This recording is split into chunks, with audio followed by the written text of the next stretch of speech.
Hey guys, how are you doing? Great. Yeah. So we have Tatiana and we have Marshall, and I'm Noel Johansen. Let's dive right in. I wanted to ask you a couple questions about the program and your experience in it. How did you find OTM and the full-time program? I guess I'll start. For me personally, it's always been a dream to do voice acting, and I was just right in between kind of needing to find a new job and kind of life transitions with my son. So I just went online, kind of looking to see if there was any kind of voice acting training in the local area, and OTM popped up as basically the first Google search. And just went through all of your courses, checking out what it was, and saw the big full-time sticker Little up online there. intro? Yeah, and That's cool. I checked out the program. I did a foundations class just to see if I actually really wanted to do this. Yeah. And basically, after that foundations class, I was set to go in this full time. And You knew you had to dive deep. yeah, I wanted to dive deep. Right. So yeah. Oh, that's neat. And how about you, Marshall? I was encouraged to get into voiceover years ago, and I started getting into it a few years ago in my own personal projects. And then I started getting feelers out in the industry, asking people where to study, and everybody said on the mic. Oh, wow, good. Yeah. So I came here last year in the summer for a few classes, and then my son was born. Yeah. And so I just was focused on that. But then when I came back this summer, the full-time program was starting, so it worked out perfectly. Makes sense. Yeah. It made sense to you. Yeah. Oh, that's neat. So far in your 12 weeks in, what are some of the biggest discoveries you've made about yourself as a voiceover performer? Either one of you guys? Yeah, go ahead. I would say that I have become more who I am, especially in the past 6 weeks, because the program has encouraged me to just open up and explore different facets of my personality and to just give myself permission to just fully be. And I feel like that's sent a ripple effect into the rest of my life where I'm just showing up as more myself. Interesting. Like how so if you had to kind of, when you say you're more yourself, like how do you measure that? I guess it's a feeling, and it's really like the amount of joy that I'm having in my life. Amount of joy. Yeah. Oh, that's a cool way to measure it. Yeah. Yeah. Yeah. Okay, that makes sense. How about you, Tatya? For me, it's really been learning this awareness of my voice and how it actually works. I used to sing a lot, not professionally or anything. Yeah. But just throughout the course of this program, I had these amazing revelations just about how I sang and that I was really not aware of. Right. And suddenly just that has become 100 times better. And everything that I'm doing that involves talking or speaking or my voice, I've just noticed is so much more articulate, so much more clear. And I'm thinking about how am I actually saying these things to everyone? How am I presenting what I'm talking about? And always now thinking about how do I say this in the best way possible to everyone so that they all understand and they can all hear me. So not only just a technical growth, like maybe also a personal. Oh yeah, a personal personally, growth. Yeah. and yeah, just same with Marshall. For me personally, I feel like I've opened up areas about myself that I wasn't aware even existed. And just, learning all of these aspects of myself and exploring those things and learning to express them through our voice has just been amazing for me. Oh, that's neat. Yeah. That's neat. That's cool. All right. Well, how do you enjoy like working in the physical space, the studios, the multi-space screen room, the facilities here? I mean, the space is awesome. Yeah. Yeah, it's like I feel like I have complete freedom to explore being on the mic. Oh, great. Yeah. Kind of hopefully your second home, but yeah. Yeah. Yeah. For me, I love being here. And if anything, I'm taking everything that I learn here to apply it to my own home studio. And just every day getting on the mic and doing what we do has been so much fun. And I was definitely nervous on those first few days. Yeah. And now it's like just normal to walk into the booth, get on the mic, put on the headphones. Like we are now. Yeah, So, like it's you're on like- the mic now, but it doesn't feel Yeah, I don't even crazy. think about it now. Yeah. Whereas sure, 6 weeks ago, I would have been in my head and nervous and like, oh my gosh, what am I going to say? Isn't that weird? Like, I find like being on the mic is kind of a way of, coming home is a kind of a cliche, but I mean, just being in a space where that part of me comes out really clearly and opens up. Yeah, for sure. It's weird, right? Yeah, no, I had that same experience when I was when I was first on the mic too. In my first class, and I was kind of like, oh my gosh.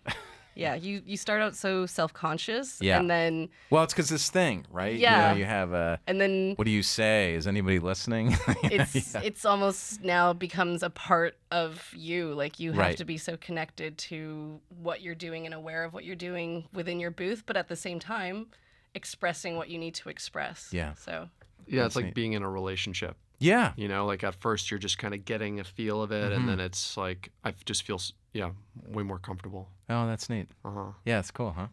Well, are you having fun? oh yes, Yeah? a lot of fun. Totally. Good. Yeah. Yeah. I don't Like, know. yeah, give me an example. I would say like a really great example last week, dubbing class. I had such a fun time.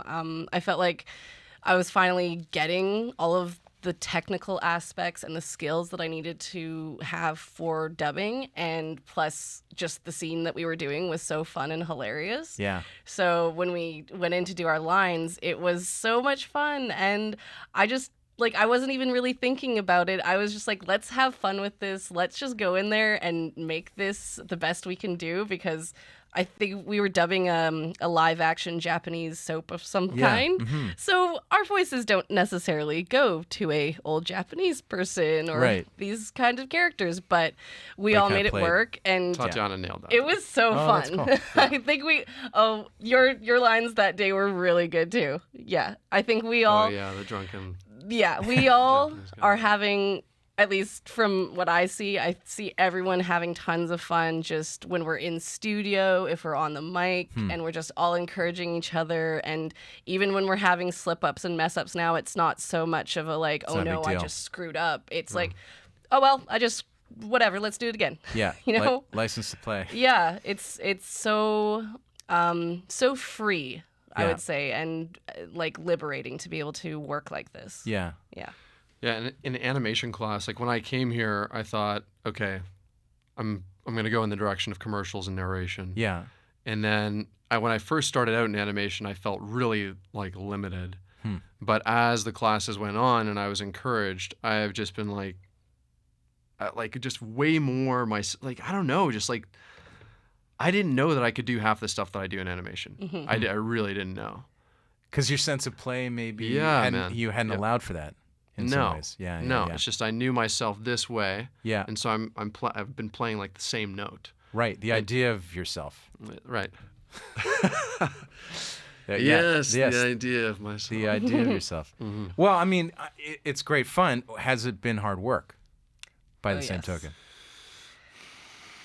I would say for me, it's hard work in the sense of you have to be very aware of how you're spending your time, how Yeah, that's you the- are actually like outside of class using that time to practice. Sure. For me personally, I've started doing I make lists of different voices and how I'm achieving those voices and how can I get back to that voice if I needed to do it again. Right. And all those things that I'm thinking of. And then having to kind of make that unconscious when you come back in the studio. So Right. for me, like it's a lot of hard work on the outside of researching, of developing these skills that I've learned, of applying these skills in the way that works for me, For sure. and then also bringing that all back every single day and applying that and learning more and adding all that into it. But at the same time, within 6 weeks, at least for me, I've gone from thinking about all these little technical aspects to it's finally starting to be unconscious and be more of like just this flow, this natural ability. You're kind of developing a practice. Exactly. And for me, it's because I'm practicing outside of class and Yeah. applying all of these skills to things that I'm doing, my own projects and whatnot outside of class. So Yeah. yeah, What- it's What about you, good. Marshall? Yeah, I'd say the hard work is in how I show up in all areas of my life because it shows up in my voice on the mic. And so beyond like the class, like the classwork is challenging and fun. Some classes I've really found myself challenged to just like mostly just get over myself. Like what? Give me an example. Like yesterday in commercials, I was using like a prompt from my history to kind of get into a character, and I just had to like navigate so much terrain personally to be able to get the message across that I wanted to.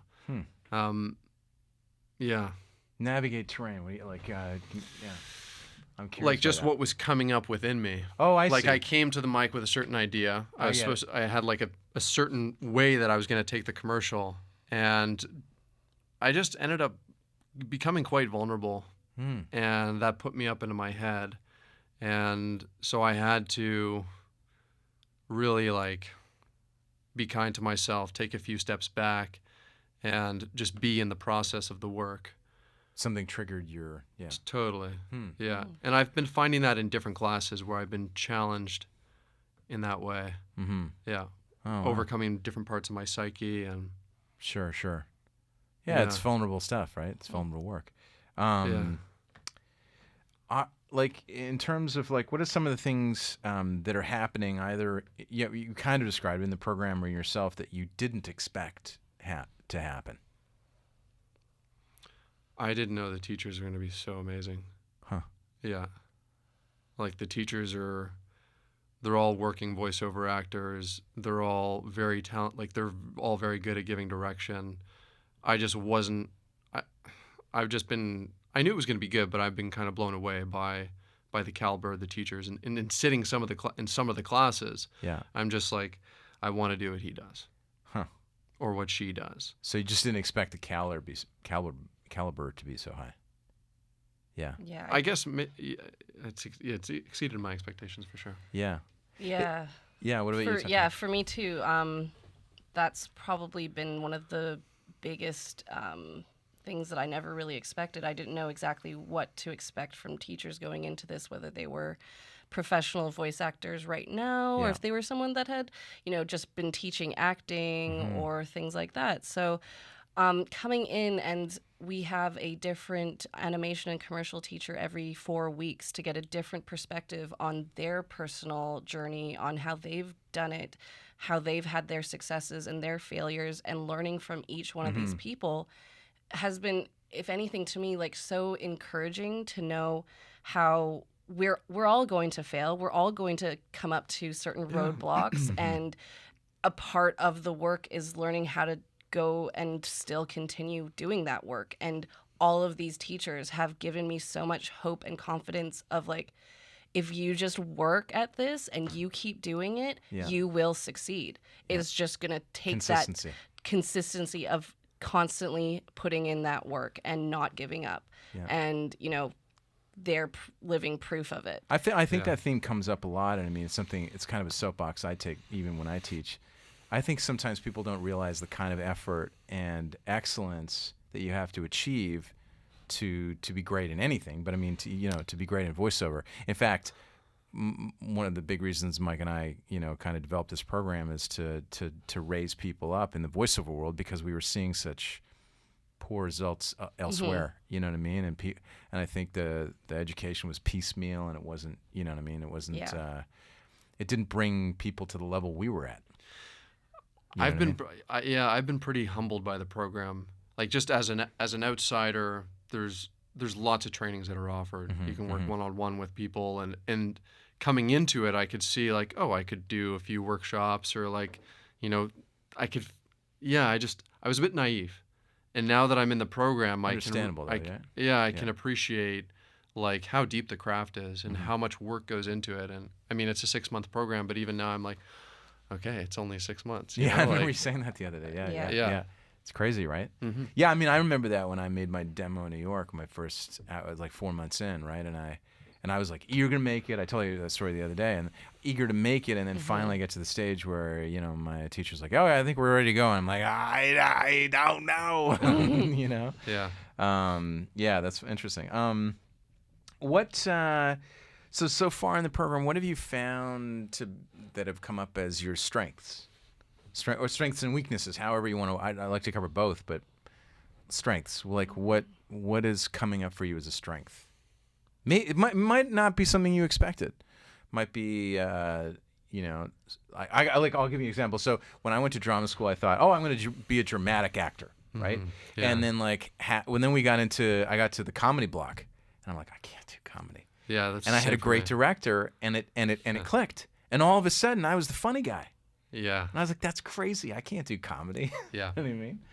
So, like, what about you? Like, it's like, was there a strength that you expected or didn't expect come up for you? Yeah, I mean, I didn't expect that strength. I mean, it's interesting because when I was a kid, I was into improv and theater, and I was the funny kid. Yeah.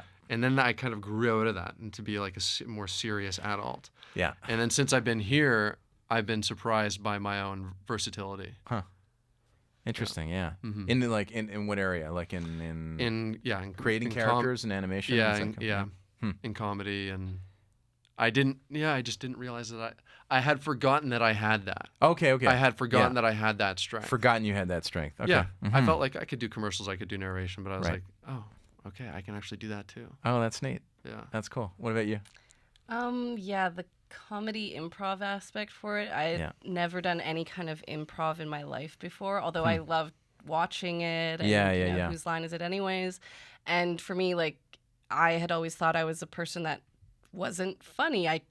That was just, you're a funny person or you're not a funny person kind of thing. And then my first improv class, my teacher's like, no, it's just a skill like anything else. You have to literally work that funny bone. And the more you practice it, the better you're going to get. And then, I think last week we had a really good improv class, and I felt like I was actually like participating a lot cool. more than I was. Yeah. Just that little bit of wittiness is starting to come out a little bit more. And, you know, I never thought I had that in me. I'm not to say like I'm a very serious person, but I'm not like a joke around kind of person. It's funny again, like all that it does. I mean, not that whole idea thing. It keeps coming back because you get like, oh wait, I thought this is, you know, where I was strong, where I was weak, and Yeah. and it's funny, right? And so it starts to that thing about having an idea of yourself starts slipping away. Oh, for sure. What about weaknesses? Oh, I mean, my weakness is script analysis, I feel like. Yeah. I feel like when I look at a script, and I just like our teachers have a very clear insight into the script. And when I look at a script, it doesn't come out at me. And it's going to take a lot of work for me to really get that. So it's still words on a page. Yeah. And That's interesting. Both for animation or for animation narration, any of it? So is it like the physical, two-dimensional thing? Like you look at a script and like, oh wow, these are just words. Yeah, like for example, in commercials yesterday, I had done some script analysis. Yeah. And although I still don't really feel like I get it, but when I got on the mic and I was given direction, it was just, it all came out with help. But I was with like, help. I didn't see that. Right. Got it. Yeah, that's interesting. Okay, well, a weakness that could become a strength. I hope so. Yeah. What about you? For me, Yeah. I think so far it's mostly been the stamina for doing audiobooks. Yeah. I felt, at least what I've been personally trying to practice on is I usually start getting caught up around the 20-minute mark of speaking. Sure. So, you know, I talked to the teacher and she said that it really just will come with time of me practicing and pushing through that and just, you know, pushing it because I'm really not used to speaking like that consistently for such a long time. It's athletic. It is. Yeah, it's it very, is. very athletic. Like, actually, that's probably, I could have mentioned that. So the surprising thing is just how physical Yeah. doing this is. Yeah. As much as you're standing there, you're It's a physical you're art. doing physical things. You're moving your arms, you're Mm-hmm. crouching, or you're moving your body in ways, and of course being aware of not making sounds. Yeah. But then still, with the audiobooks, it's stamina of sitting, reading, focusing, and being in what you're reading, which Yeah. that's what I'm struggling with, and it's a challenge for me is, the consistency of being within what my material that I'm reading and the stamina of being able to continue reading. Wow. Yeah. I know, it's amazing. Well, listen, we're kind of out of time, guys, but I thank you for your time, and that was awesome to chat with you. Thank you Thanks, so Noel. much. Yeah.